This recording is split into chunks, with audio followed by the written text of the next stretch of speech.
ជ្រោយតាព្រំរសៀលរយំក្នុងជំរំល្មុតណាបងសូមផ្លូវកាយទៅឲ្យកុំស្លុតសំដីផុតផុតសាសងឆ្លងឆ្លើយ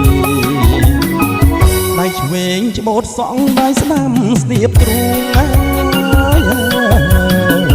ចង់បាំងបេះដូងលោតឆ្លងចាំត្រយយ៉ាងននដើមត្រាយ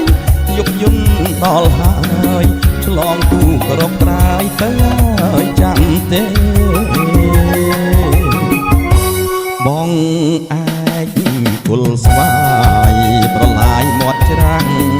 ហើយរាំងចលបាំងឃើញរៀងស្រីស្នាងអូឡាបតាព្រំបងសូមថ្នមថាបងទុកជាគេនៅក្នុងដួងចិត្តអោត្រខ្សែបីបីអមើលពេជ្ញសូមអ្នកកុំភ្លេចផ្លុំបត់ជីវិតណាជួយចាំរឿងខ្ញុំកាលពីអតីតខ្ញុំបានផ្ញើចិត្តលើកូលាភា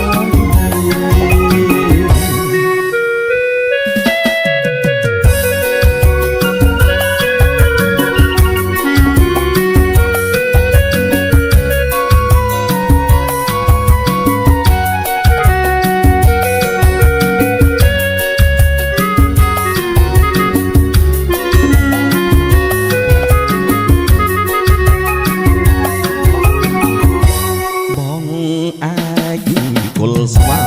យប្រឡាយមាត់ច្រាំងតែរាំងចលបាំងឃើញរៀងស្រីស្នាកូនឡាបតាព្រំបងសូមថ្នមថាបងទុកជាគេនៅក្នុងដួងចិត្ត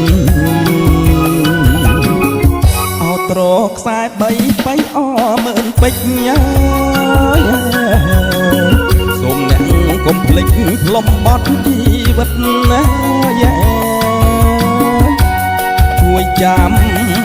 រឿងខ្ញុំកាលពីអតីតខ្ញុំបានផ្ញើចិត្តលើកូលាភា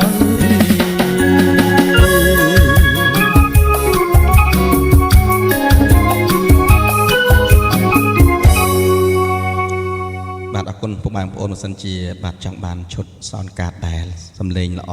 ហើយថតទៅគឺថាពីរោះបាទ